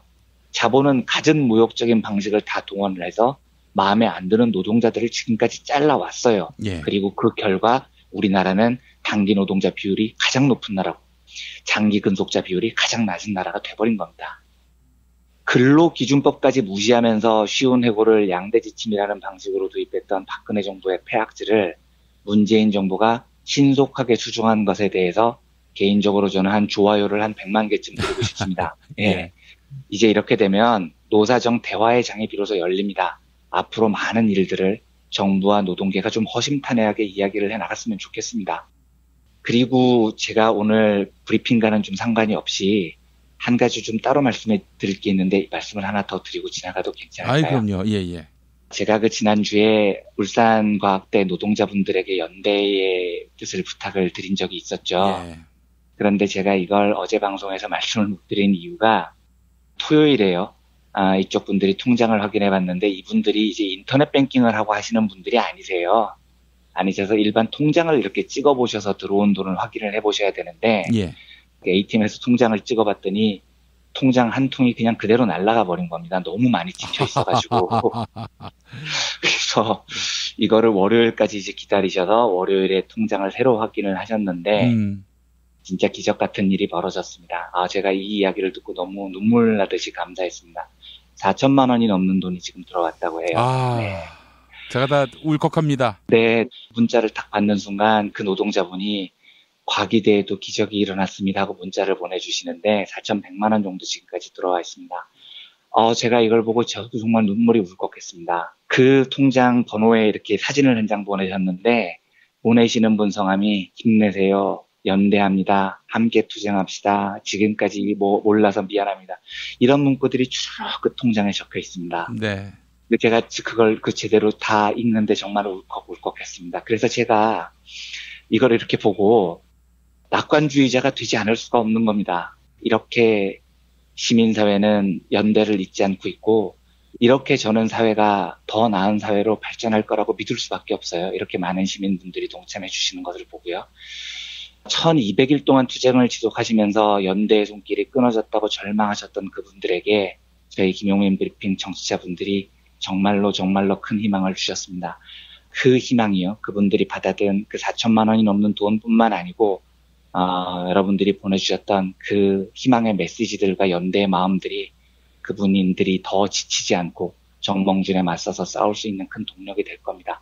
그러다 보면 우리 사회 곳곳에서 최약자들이 승리할 수 있을 것이고 우리 사회는 좀 더 나은 사회가 될 겁니다. 정말로 진심으로요. 마음을 다해서 이 소중한 연대에 참여해 주신 청취자분들에게 이 기적 같은 일을 해주신 연대 민주시민분들에게 고개를 숙여서 감사를 드리고 싶습니다. 진짜 너무너무 감사합니다. 예, 저는 종교적 표현을 마음에 안 들어 하실 분들이 있을지 모르겠지만 기적이라고 생각하고요. 예. 네, 저는 정말 은혜스럽습니다. 예, 네. 신의 임재라고 또 생각을 하고요. 네, 정말 감사한 일입니다. 큰일 하셨습니다. 우리 애청자 여러분. 진심으로 감사드리고 좋은 일을 할 수 있도록 또 이렇게 설명해 주신 우리 이완배 기자님도 아니 그건 감사합니다. 정말 아무것도 아닌데 하여튼 너무너무 감사한 일이었습니다. 예, 우리도 울산과학대 우리 환경미화 노동자분들이 일어서서 노동의 희망을 만들어 주셨으면 하는 그런 바람을 갖습니다. 네, 이완배 기자님 오늘 말씀 잘 들었습니다. 네, 감사합니다.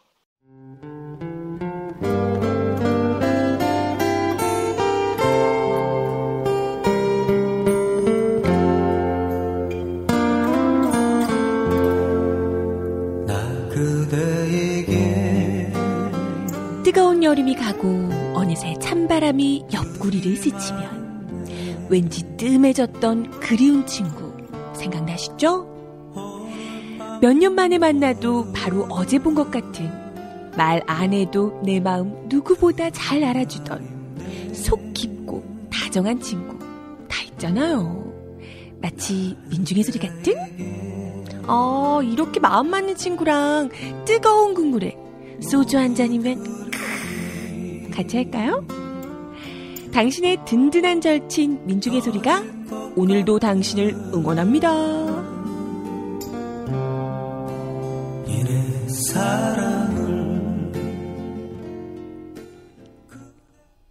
민중의 소리 후원 전화 1661-0451 1661-0451 민중의 소리. 진실은 반드시 밝혀진다고. 무엇이 진실입니까? 대통령이라고 하는 지위를 진실을 밝히지 않는 데에 역이용해서. 김보영 아나운서가 함께합니다. 아프니까 팩트다. 안녕하세요. 아프니까 팩트다. 김보영입니다. 경기도는 청년 일자리 마련을 위해 내년부터 일하는 청년 시리즈 사업을 시행할 예정입니다. 그런데 이를 두고 더불어민주당 소속 이재명 성남시장과 바른정당 소속 남경필 경기도지사 사이에서 날선 공방이 오가고 있습니다. 포문은 지난 8일 이재명 성남시장이 먼저 열었는데요. SBS 러브 FM 김성준의 시사전망대에서 한 말 들어보시죠. 경기도가 하는 1억 통장 이런 거는요. 경기도가 5천만 원을 대주겠다는 거거든요. 네. 그런데 그 대상이 경기도의 3,400만 청년 중에서 최대로 해봐야 한 4,5천 명밖에 안 됩니다. 그러니까 1,000명이 한두 명 정도한테 뽑아가지고 5천만 원씩의 혜택을 주겠다는 건데 네. 이게 제가 보기에는 이거야말로 사행성 포퓰리즘 정책입니다. 그러자 남경필 지사 측에서 반격을 시작했습니다. 남경필 지사는 1억 연금 통장 정책은 13만 명을 대상으로 하고 청년 통장은 올해 10,000명을 대상으로 시행한다. 정책에 지원하는 청년들은 소득이 낮은 청년들이다라고 밝혔는데요. 이어서 이런 청년들에게 요행을 바란다고 말한 것은 정치인으로서 해서는 안 되는 무책임한 발언이다. 이재명 시장은 청년들에게 사과해야 한다라고 촉구했습니다. 하지만 이재명 시장은 남경필 지사의 주장은 사실 왜곡이 지나치다라고 맞받았습니다. 먼저 이재명 시장이 비판한 것은 1억 연금 통장 사업이었습니다. 청년 노동자가 10년 이상 매월 일정액을 납입하면 최대 1억 원의 자산을 형성하도록 돕는 사업인데요. 반면 남경필 지사가 1억 연금 통장 사업과 함께 예로 든 청년 통장 사업은 소득이 낮은 청년들이 매월 10만 원씩 3년을 납입하면 통장에 1,000만 원이 적립되는 사업입니다. 두 사업은 지원 대상도 다른데요. 1억 연금 통장 사업은 월 급여가 250만 원 이하인 청년을 대상으로 합니다. 반면 청년 통장 사업은 월 소득이 165만 원 이하여야 지원할 수 있습니다. 지원 대상과 내용이 다른 두 사업을 언급하며 남경필 지사는 이재명 시장이 저소득 청년 노동자 지원 사업을 비판했다라는 취지로 말한 것입니다.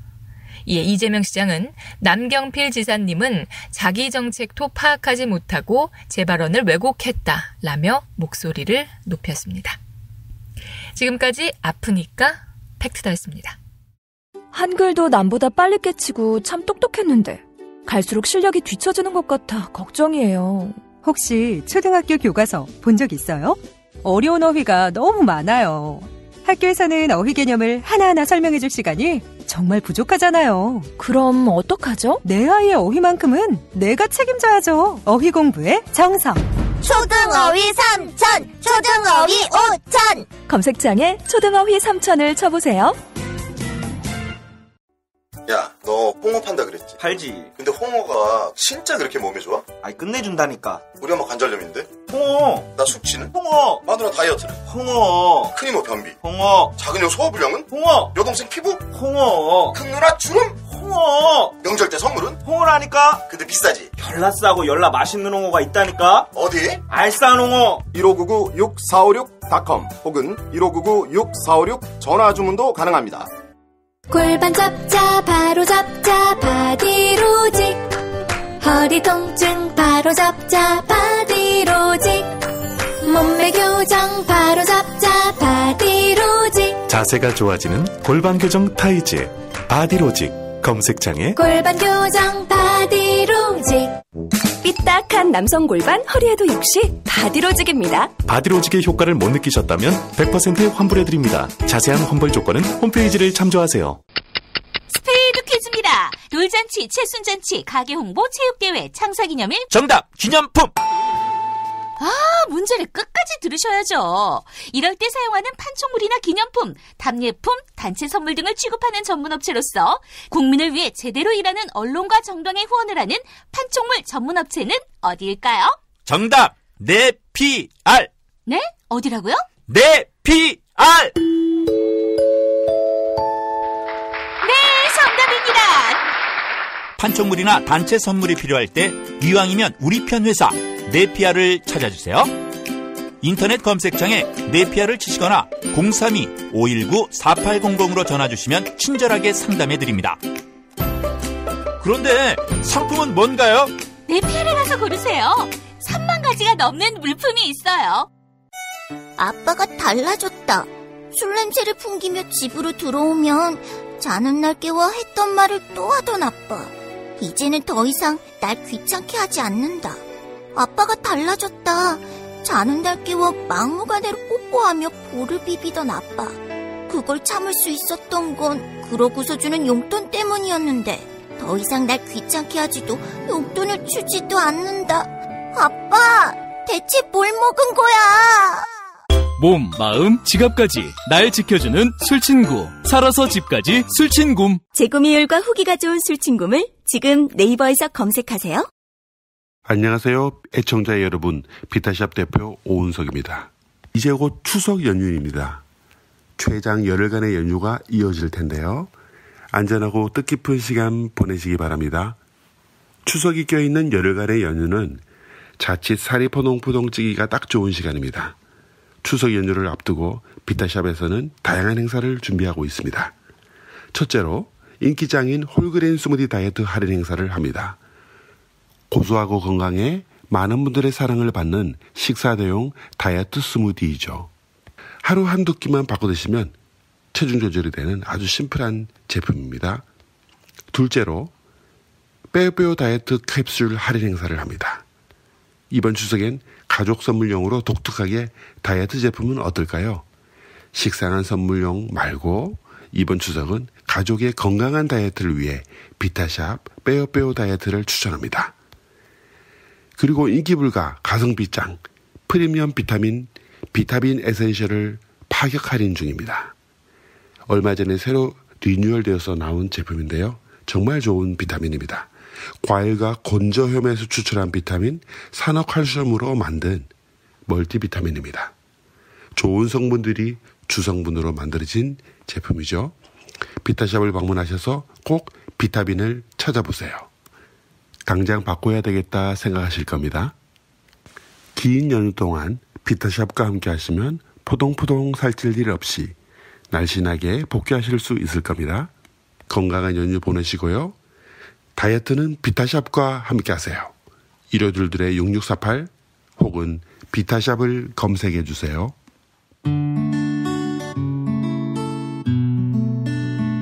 당신과 내가 좋은 나라에서 그 정의로운 나라 그곳에 산다면 난 그냥 좋아서 웃기만 할 거예요.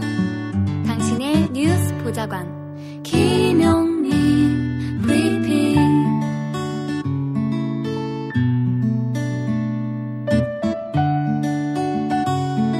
대한민국 뉴스 브리핑의 선두주자 김용민 브리핑. 계속해서 김보영 아나운서가 오늘의 날씨를 전해드립니다.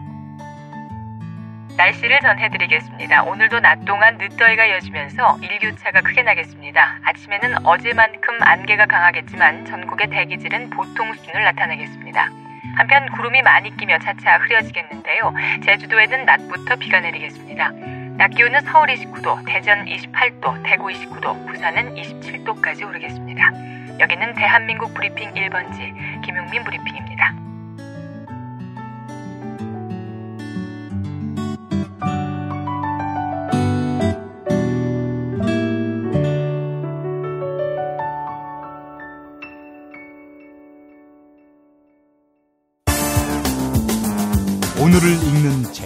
문학평론가인 국민대학교 국문학과 정선태 교수와 함께합니다. 정선태 교수님과 함께하겠습니다. 교수님.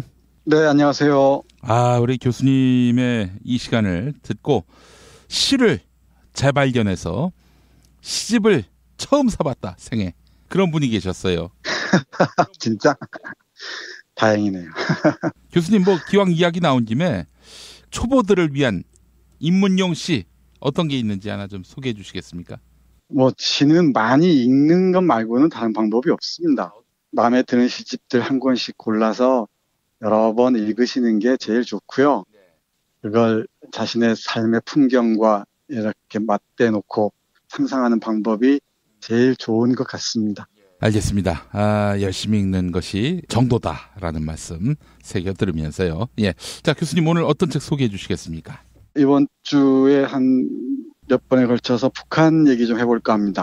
예. 그래서 오늘은 리만근이 사진을 찍고 안혜룡이 글을 쓴 북녘 일상의 풍경이라는 사진집을 소개해 드릴 텐데요. 예.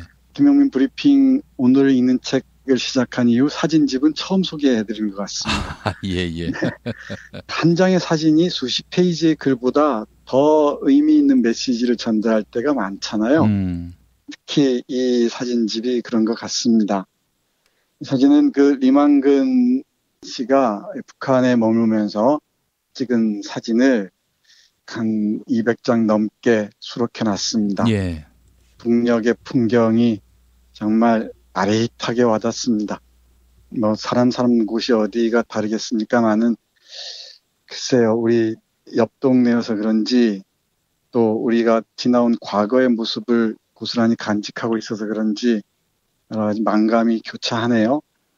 왜 오래전에 이런 책이 있었습니다. 지금은 절판돼서 안 나오고 있는 걸로 알고 있는데 황석영 선생이 쓴 북한 방문기 사람이 살고 있었네 라는 책이 있었어요. 예. 책 제목이 의미하듯이 그 이전까지만 해도 북한에는 사람이 살고 있지 않은 걸로 봤었죠. 도깨비들, 악마들이 살고 있는 것으로만 상상을 했었죠. 사람 사는 거 어디가 다르겠습니까? 다 일상들이 있기 마련이고요. 또 사랑도 있고 한숨도 있고 눈물도 있기 마련이고 또 먹는 거 가지고 다투는 삶들 이어지기 마련이고요.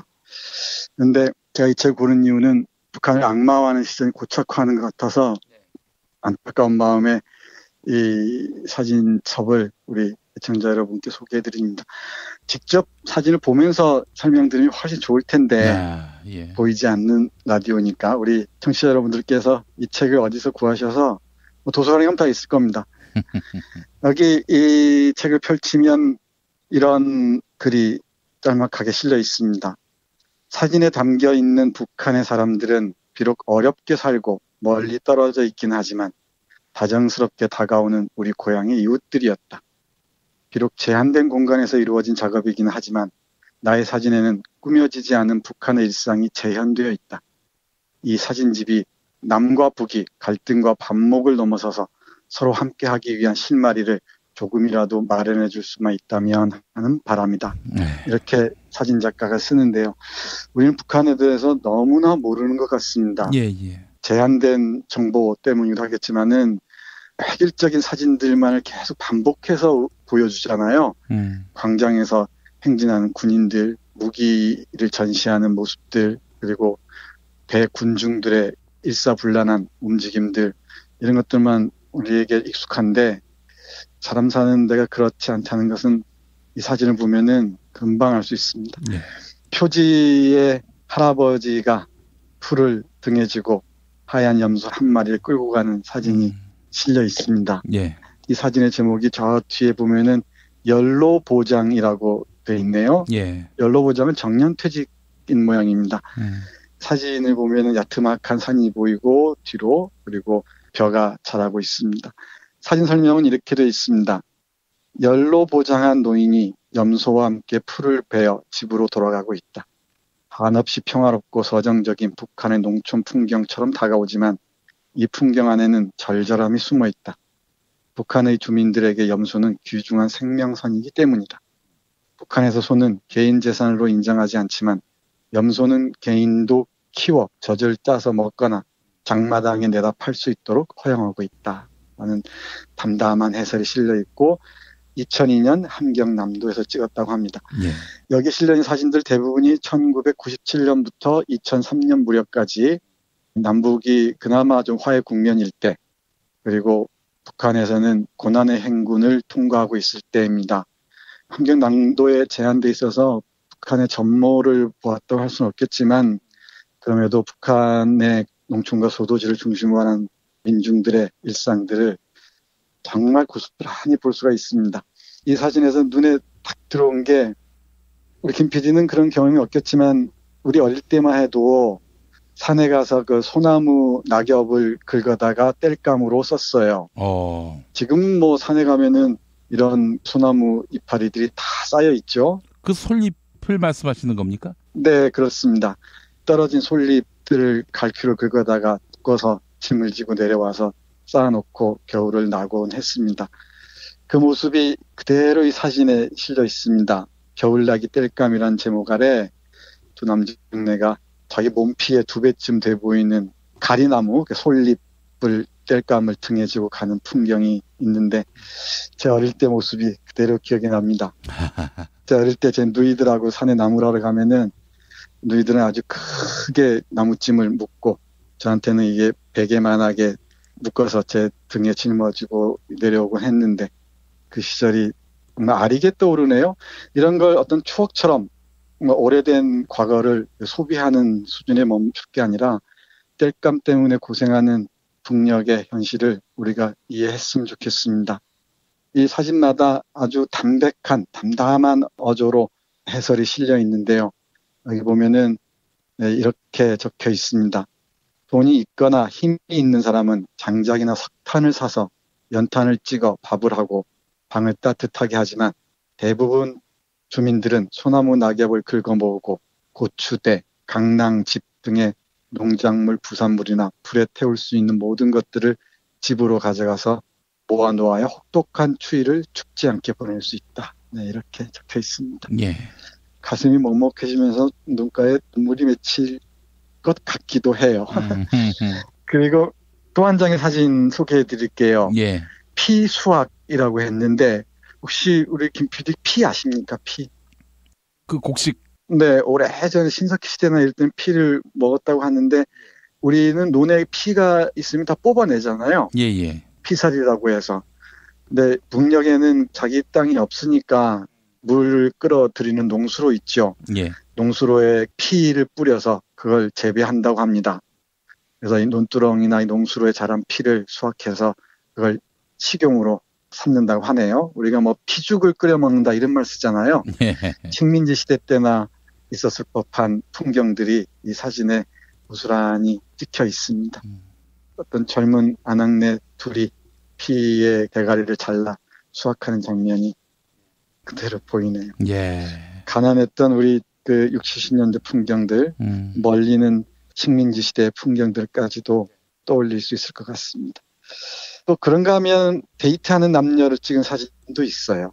농촌의 송아지와 함께 도시풍의 남녀가 손을 잡고 산을 바라보면서 데이트하는 사진을 찍은 것도 있습니다. 그리고 제가 오래전에 말씀드렸는데 개성에 우리 학생들과 문학 기행을 갔을 때 개성 시내를 통과해서 간 적이 있는데요. 정말 그 오래된 아파트, 금방이라도 만지면 부서질 듯한 아파트들이 있었는데 여기에도 다 허물어져 가는 주택들이 있습니다. 그리고 하모니카 집이라는 긴 줄로 늘어선 다세대 주택 비슷한 것도 보이고요. 그리고 처마 밑에 매주를 달아놓은 풍경도 그립게 와닿습니다. 그래서 제가 이 사진집을 소개해드린 이유는 북한에 관한 어떤 편견이나 이런 선입견에 사로잡히지 말고 있는 그대로 북한의 현실을 바라봤으면 하는 마음에서입니다. 북한 권력층에 대해서는 우리가 정말 비판할 수 있겠지만은 혹독한 지배하에서 살아가는 북한 인민들의 삶의 풍경들을 하나하나 되새기면서 저들과 함께 더불어 살아갈 수 있는 방법이 무엇인지 고민해 보는 것도 의미가 있지 않을까 싶습니다. 네. 이런 아름다운 사람들이 사는 땅인데 이런 북한의 모두를 파괴하겠다. 정말 상식적으로 도저히 이해가 될 수 없고 납득이 될 수 없는, 아니 세계 최강대국이 테러 집단이 되겠다, 이런 선언을 어떻게 합리적으로 이해할 수 있을까요? 트럼프가 솔직한 편이죠. 제가 알기에 미국은 테러 집단이었습니다. 예. 세계 곳곳에서 전쟁을 조작해서 무력을 행사했고요. 공공하게 더 대규모의 테러를 자행했다고 저는 생각을 해요. 이란, 이라크는 물론이고 남미에서도 그렇고 없는 전쟁도 만들어내고 없는 공포도 조작해내는 게 미국의 이른바 매파를 중심으로 한 다국적 기업 그리고 분산 복합체들의 그 전략 아니었습니까? 예.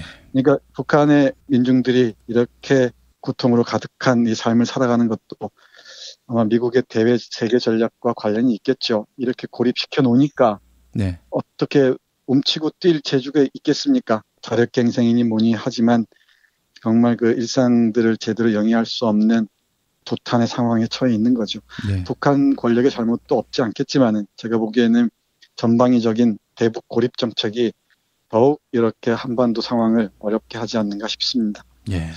그리고 이 책을 보면서 흥미로운 건 사진을 해설해 놓으면서 사진을 찍은 사람이나 글을 쓴 사람이나 북한 말을 많이 연구했다고 해요. 네. 북한의 상황들을 설명하면서 북한어들을 아주 많이 노출하고 있습니다. 예.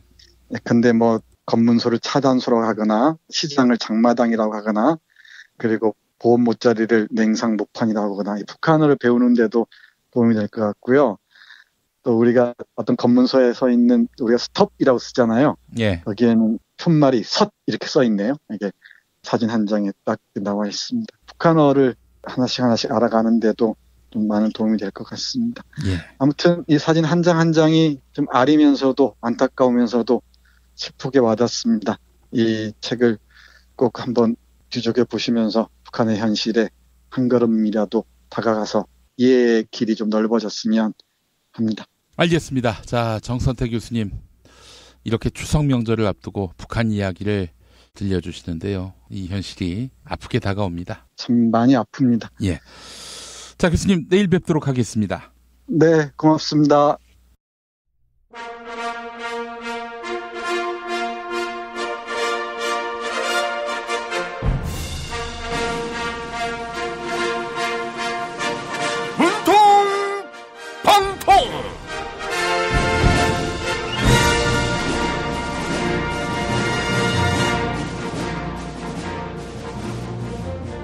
네, 오늘도 문과 안 나오셨습니다. 사랑하고 존경하는 국민 여러분, 대통령 문재인입니다. 어제 김명수 신임 대법원장에게 임명장을 수여했습니다. 김명수 대법원장, 사법개혁을 위해 열심히 하겠다, 이렇게 약속했는데 든든하시죠? 저는 김명수 대법원장과 부산고 동문입니다. 그래서 당론으로 인준 찬반을 정하지 않은 겁니다. 제 의견을 밝혔다면 온갖 억측이 난무했을 겁니다. 호호호호호. 국민의당 결단으로 대법원장이 탄생했다, 이렇게 자랑하지 않으셨나요? 자꾸 과거 발언으로 시비를 걸면 청와대 초청에 응하지 않겠습니다. 그 왜 또 그러세요? 내일 여야 대표가 모두 청와대에서 회동하자, 이렇게 약속하지 않았습니까? 청와대가 위에서 마련하는 듯한 모습은 적절치 못합니다. 호호호호호. 댓글 공작도 청와대에서 주관하는데 청와대 회동은 당연히 청와대가 주관해야죠. MB가 국군 사이버 사령부에 직접 댓글 공작을 지시했다, 이런 문서가 나왔죠. 문서. 서한, 자꾸 저를 MB 아바타로 몰아가면 도널드 트럼프 미국 대통령한테 SOS 서한을 보내겠습니다. 제가 트럼프 대통령과 와튼스쿨 동문인 거 아셨습니까? 아참, 서한과 함께 꽃바구니도 보내야겠습니다. 전국 꽃배달 전문 서비스인 좋은 사람과 플라워 이용해야겠습니다. 좋은 사람과 플라워는 행복한 날 소중한 사람들에게 꽃과 함께 마음까지 전달해 드립니다. 꽃바구니부터 화환, 그리고 난까지 다양하게 준비되어 있습니다. 포털 사이트에서 좋은 사람과 플라워 검색하시면 됩니다. 네, 제가 바로 좋은 사람과 플라워를 통해서 이노근 씨한테 낙선 축하 화환을 보냈지 않습니까? 험지 배달 전문 꽃배달 서비스 좋은 사람과 플라워 많은 관심 바라겠습니다. 자, 그나저나 안 대표님이 나온 곳은 와튼 MBA가 아니라 주말반인 EMBA가 아닙니까? 어쨌든 끝말잇기가 시작됐습니다. 자, 문서에서 서한 대통령님 이어가 주시죠. 서한 한편 요즘 국민의당 박지원 대표께서 더불어민주당과 한편이 되고 싶으신 것 같습니다. 지난주에는 국민의당이 어느 당의 이중대다 이렇게 말씀하셨죠. 어제는 문재인 대통령의 유엔 총회 연설이 품이 있었다 이렇게 저를 칭찬하셨어요. 이거 프로포즈 맞지요? 한편 편향, 그것은 박지원 의원의 편향된 시각입니다. 요즘 네이버 댓글을 보면 문재인 정부를 비판하는 글들이 수두룩합니다. MB를 고소한 박원순 서울시장, 배우 김규리, 문성근, 방송인 김미화를 비난하는 글들이 넘쳐납니다. 이것이 민심입니다. 편향, 향배 맞습니다. 여론의 향배 지켜봐야죠.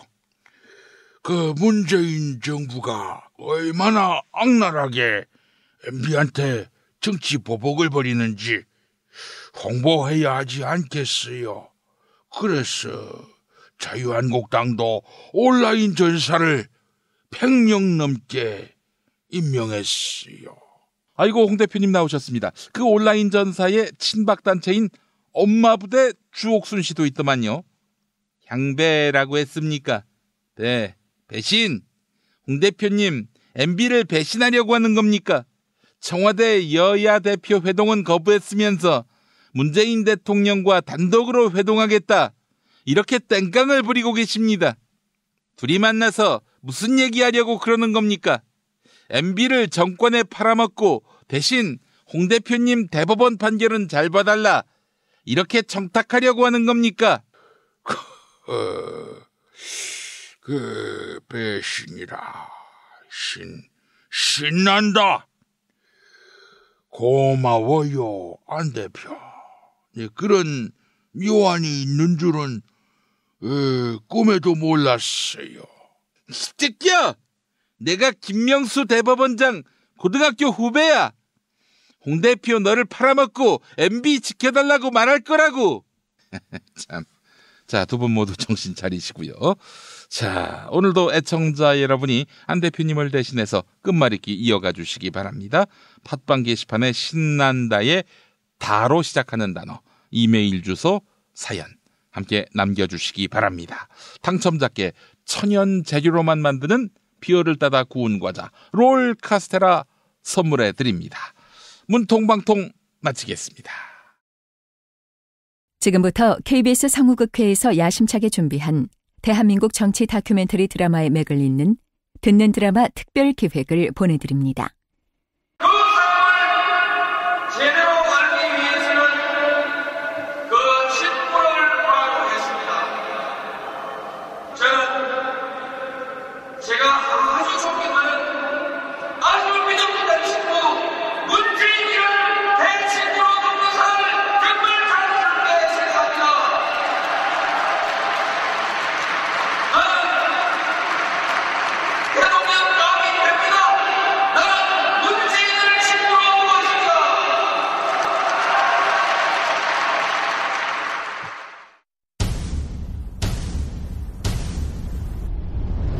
듣는 드라마 특별기획 그들의 나라 제2화 그 사람 노무현 극본 이영미 연출 김성태 17번째입니다.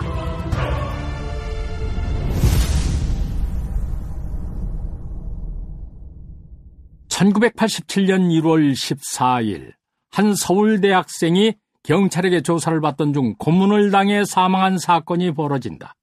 바로 6월 민주항쟁의 발단이 된 박종철 군 고문치사 사건이다. 당시 노무현과 문재인은 2월 7일 부산에서 박종철 군 추모 집회에 참석해 가두 시위를 벌이다 경찰에 연행된다.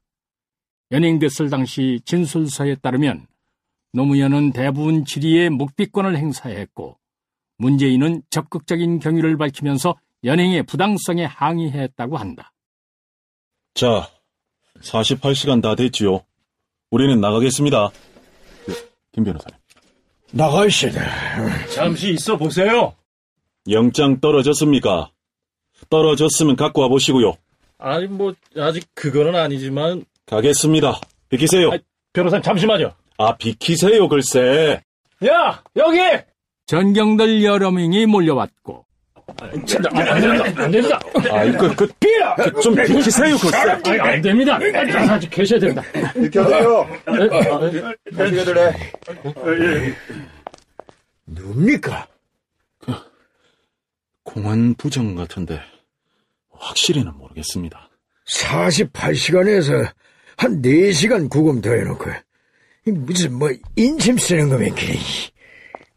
김강일 변호사님 그리고 문재인 변호사님 이제 가십시오. 가도 됩니다. 노 변호사는요? 먼저 가셨습니까? 하여튼 가보십시오.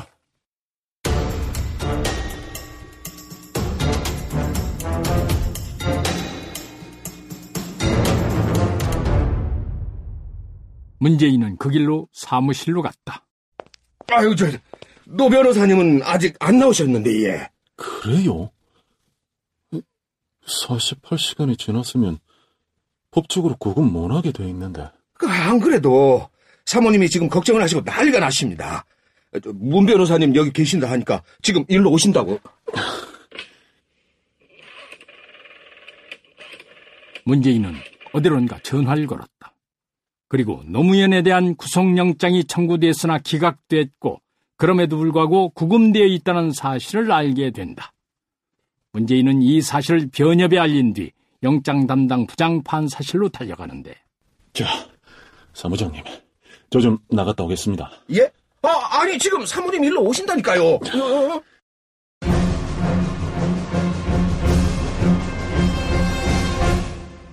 그 길로 문재인이 찾아간 곳은 영장 담당 부장판사실. 문재인이 영장 담당 부장판사의 방을 찾아갔을 때 거기에는 뜻밖의 인물이 와 있었다. 공안부장이었다. 공안부장님이 여긴 어쩐 일이십니까? 문 변호사님. 잠깐만요. 이거 뭡니까? 노무현 변호사에 대한 영장을 재청구하는 겁니까? 이리 주세요. 검찰이 영장을 재청구할 거면 정식으로 접수를 하셔야지. 이거를 들고 영장 청구 담당 판사방에 들어온 저희는 뭡니까? 저요? 영장 발부해달라. 판사님 종용하러 온 거 아닙니까? 이거는 명백히 불법입니다. 저는 이거 반드시 문제 삼겠습니다. 문 변호사가 어떻게 문제를 삼을 건데요? 저 개인 차원이 아니라 대한변협 차원에서 문제를 삼을 겁니다. 어쨌든 난 아직 영장 발부 안 하고 있었습니다. 잘하셨습니다, 판사님. 아무 죄 없는 변호사를 검찰이 불법으로 구금하고 있습니다. 영장 발부하시면 안 됩니다. 불법 구금이라니요? 다 알고 왔습니다. 당신들 애초에 청구했던 영장이 기각되었는데도 지금 붙잡고 있잖아요. 그리고 재청구한 영장도 발부가 안 될 것 같으니까 절차도 막 무시하고 이렇게 영장 전담 판사방에까지 찾아와서 저러는 거 아닙니까? 이봐요, 문 변호사. 제가 여기 오기 전에요. 변협 인권위에서 정식으로 문제 제기하고 왔습니다. 그리고 그거 아시지요? 시국 사건에서 반인권적 처사를 한 판사나 검사들이 변호사 등록을 하려고 할 때요. 거부하도록 하는 회칙 개정안이 이사회에 상정돼가 있는 거요. 두 분, 언젠가는 변호사 하실 거 아닙니까? 일단 전 잠시 식사를 좀 하고 오겠습니다. 판사님, 그렇게 슬그머니 피하시면 어쩝니까? 이요 밥. 밥 먹고 와서 처리할게요. 판사님! 아까부터 배고팠던 걸 꼭 참고 있었어요. 그럼 천천히 잡수고 오십시오.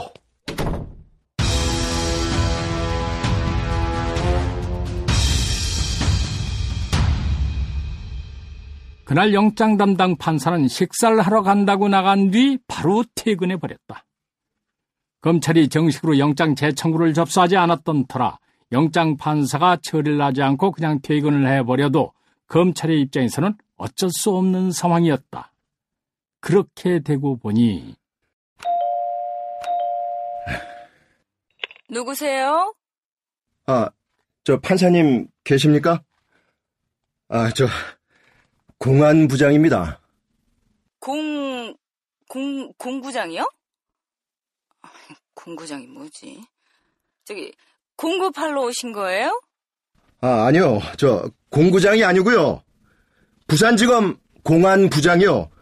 공안부장. 네, 죄송합니다. 부장님, 이 시간에. 제가 오죽하면 이 시간에 판사님 집에 다 찾아왔겠습니까? 노무현 변호사 영장 재청구한 것 때문에 그런데요. 영장 발부 좀 해주십시오. 뭐요? 지금 큰일 났습니다.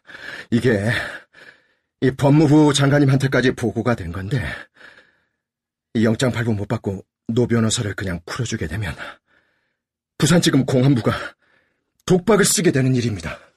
거기 당직부장이 하게 되지 않습니까? 도망갔습니다. 예? 저녁 식사만 하고 온다고 해놓고 도망갔습니다. 판사님, 저 좀 살려주십시오. 예? 미안합니다. 이 공안부장님 입장은 내가 솔직히 이해를 하는데 미안합니다. 판사님! 결국 변호사 노무현은 다음날 새벽 석방됐다.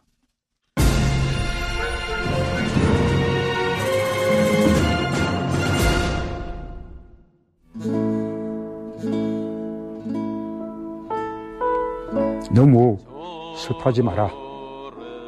삶과 죽음이 모두 자연의 한 조각 아니겠는가.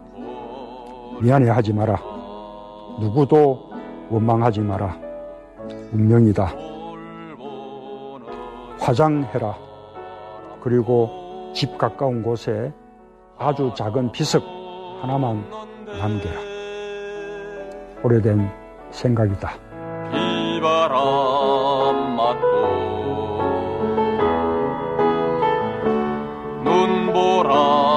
눈보라쳐도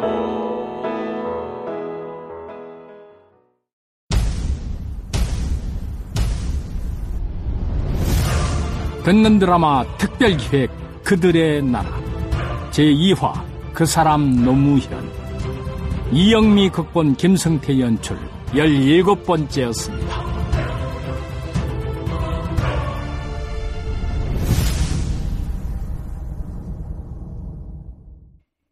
다음 내용은 팟캐스트 포털 팟빵에서 듣는 드라마 특별기획 그들의 나라를 검색하시면 청취하실 수 있습니다. 듣는 드라마 특별기획 그들의 나라 여러분의 많은 청취 바랍니다. 탄핵 때문에 이야기를 전달을 하려고 해도 길을 막고 듣질 않아요. 패족 수준으로 쪼그라든 한국 보수. 회생의 길은 과연 있을까? 변화된 정치 환경, 갈 길 잃은 보수에게 새로운 희망을 제시한다. 애국 보수의 화려한 부활과 집권을 위한 본격 가이드. 김용민의 신간, 보수를 지켜라. 진중권도 투표하는 보수 정당.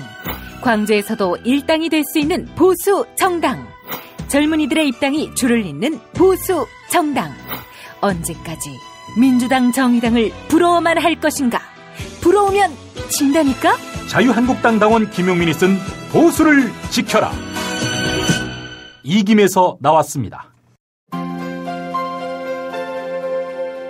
이주노동 희망센터 이사 권영국 변호사입니다. 이주노동 희망센터는 동남아시아 저개발 국가의 이주노동자들과 함께하고 있습니다.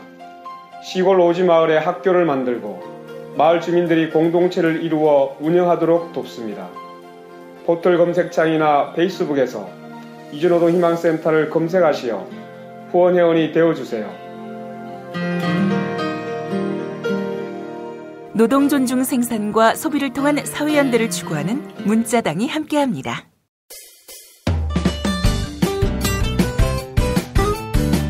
뉴스 포렌매기로 이어갑니다. 팔로워 86만이 넘는 김용민 트위터 계정에서는 매일 설문조사가 진행되고 있습니다. 흔히 김영란법이라 불리는 부정청탁 및 금품 등 수수의 금지에 관한 법률이 시행된 지 1년이 됐습니다.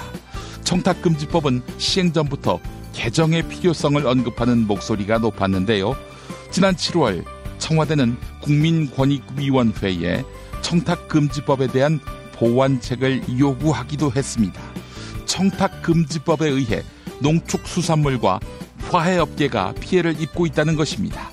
이에 따라 국민권익위원회는 선물 상한가를 기존 5만 원에서 10만 원으로 올리는 방안, 그리고 농축수산물은 예외 조항으로 두는 방안을 고심하고 있는 것으로 알려졌습니다. 자, 1년 동안 시행된 청탁금지법, 시민들은 어떻게 평가하고 있을까요? 오늘 아침 6시까지 2,489분이 설문조사에 참여해 주셨습니다.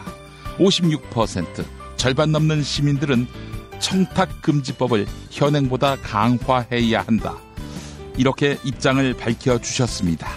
지금이 좋다, 즉 현행대로 유지해야 한다, 이런 의견은 39%였습니다. 반면 청탁금지법을 완화해야 한다, 이런 의견은 5%에 머물렀습니다. 설문조사에 참여해 주신 여러분께 감사의 말씀 전합니다.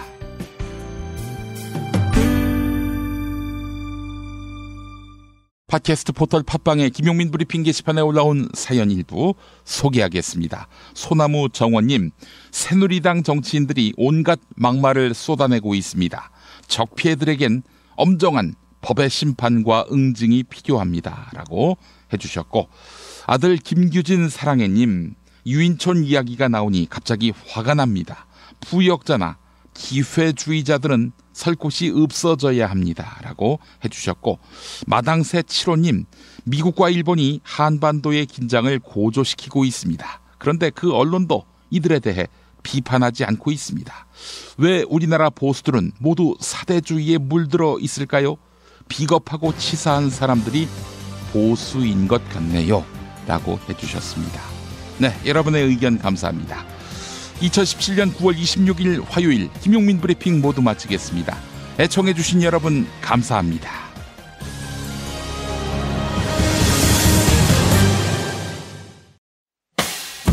김용민 브리핑과 함께한 시간 어떠셨어요? 다음 시간에도 보다 바르고 알차며 즐거운 정보로 여러분을 찾아가겠습니다. 팟캐스트 포털 팟빵에서 다운로드하기, 구독하기, 별점 주기, 댓글 달기로 응원해주세요. 잊지 마세요. 다운로드하기, 구독하기, 별점 주기, 댓글 달기.